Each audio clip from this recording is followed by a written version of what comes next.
forjar biografies personals des de la igualtat d'oportunitats, facilitar la integració de la dona al món del treball. És la inversió de futur més potent que podem posar en marxa. No podem aspirar a res si mantenim la inversió en educació per sota de la mitja en relació al PIB. El canvi que vull passa per invertir en les persones, garantir la seva formació, la seva capacitació permanentment. Sponsoritzar, aquesta és una paraula que hem sentit molt en les institucions. Cada vegada que assenyalem una despesa, de vegades indecorosa, innecessària, supèrflua, exagerada. Sponsoritzar, utilitzem-la també.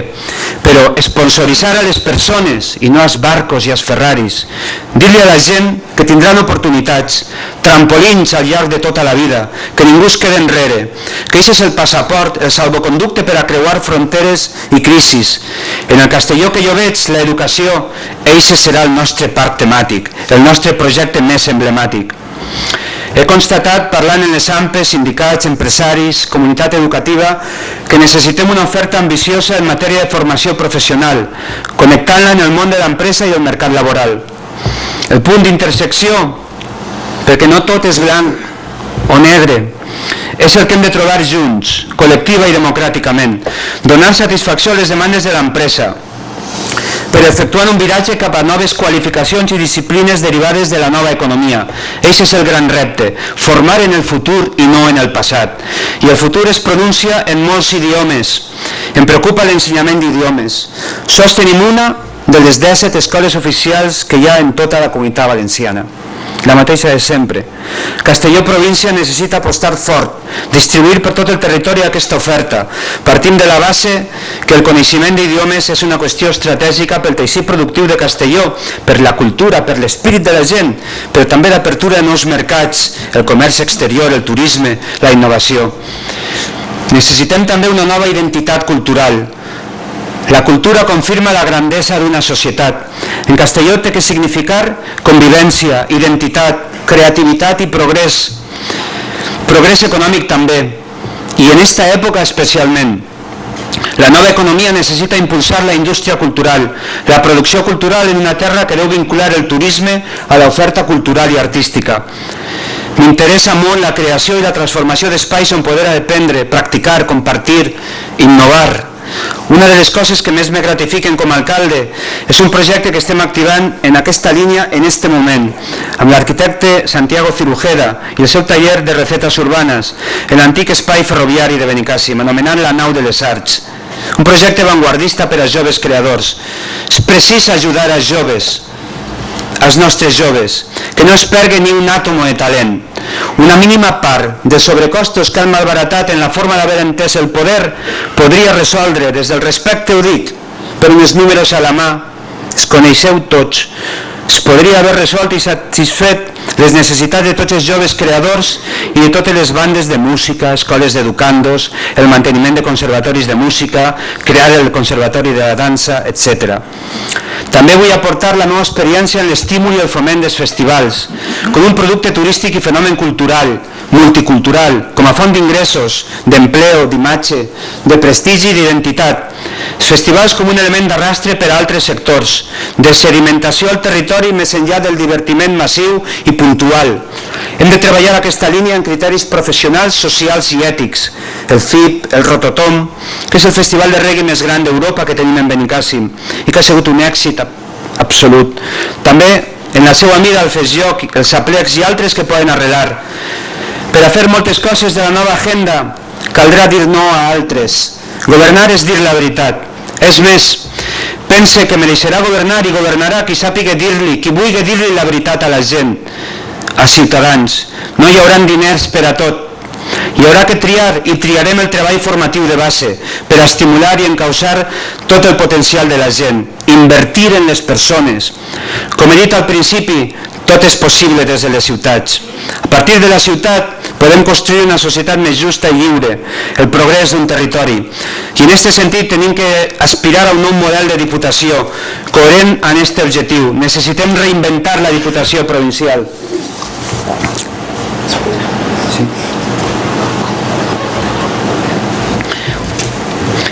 Pense que aquest és el gran moment per canviar, ara o mai, i ho podem aconseguir entre tots. Caldrà coratge, determinació i idees clares. Me comprometo a fer canvis substancials, una gran reforma institucional exemplaritzant, més societat i menys estructura pesada de poder, més ciutadania i menys pseudoestat. N'estic convençut i orgullós de les 10 primeres mesures que tenim preparades a partir de primavera i que vàrem explicar fa unes setmanes. Hem d'assumir que la institució provincial no és altra cosa que els propis ajuntaments posats a treballar conjuntament en un esquema horitzontal de relacions. Veig un altre estil. Austeritat i modèstia com a categoria política desconeguda en esta terra. I en la senda de la regeneració ètica també necessitem una altra estètica del poder, una nova compostura pública, una revolució en les formes d'expressar, de mostrar i d'exhibir el poder públic. Si em permeten, una certa dosi de pudor serà interessant per acompanyar els canvis materials que necessitem. Un alcalde, el darrer dels alcaldes, té un plus de legitimitat democràtica major que el president de la Diputació, sigue qui sigue. A un el trien directament els ciutadans i a l'altre no. Convé no oblidar, convé considerar això. Vull reconstruir les relacions de convivència i de concertació plural a partir d'aquesta premissa. I finalment, l'última reflexió. El mercat pot tindre una mà invisible, que de vegades funciona i altres no tant.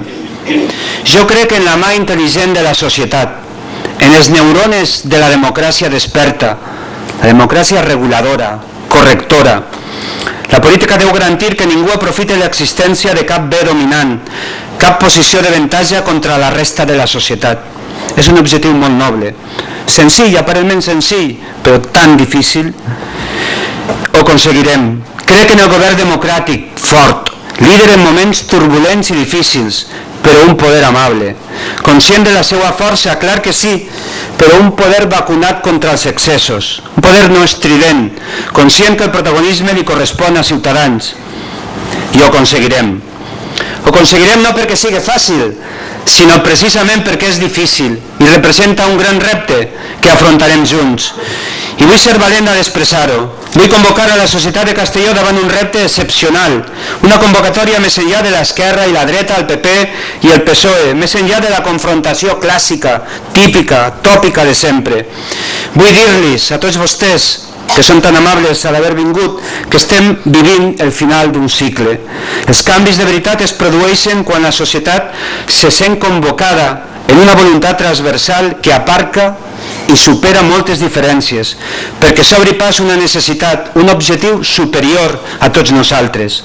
En el nostre cas, regenerar totes les possibilitats socials i econòmiques que tenim com a província i regenerar, per tant, profundament les institucions democràtiques. Per cert, avui n'estic més convençut que mai. El canvi cristal·litza quan una corrent majoritària que aguarda silenciosa, que és possible que a dia d'avui que mereix la pena parlar, que mereix la pena donar un pas al front, que mereix la pena pronunciar-se, i diu prou, i diu fins aquí hem arribat, que mereix la pena el que ens pot unir, que mereix la pena el que ens unirà, i fecunda, i no semblava un sentiment comú de trobada, construir un ordre nou, fonamentat en el consens i la cooperació, un ordre nou que ens assegura el futur, un ordre nou que descansa en el talent de la nostra gent, en la seva capacitat d'innovar i de ser presents al món. Això és Castelló, el Castelló que jo veig, que tingui en compte les moltíssimes i que aprofite totes les oportunitats que ens brinda este món global. Vull dir-los que jo estic disposat a fer este camí, que és el camí que avui començaré i que és l'horitzó que els propose i que necessita que m'acompanyen. Castelló que jo veig no és una empresa per a una sola persona, és una empresa col·lectiva on tots tenim feina, des de tots els fronts, des de tots els racons. Estic disposat a liderar l'esforç de molts en benefici de tots. Vull posar-me al servei de tots, pot ser per a disgust d'un pocs, però estic disposat a canviar les coses. Necessita que caminem junts en la direcció correcta, conscients de la força imparable que tenim com a societat, en la cara ben alta i les mans ben netes. Moltíssimes gràcies per la seva paciència.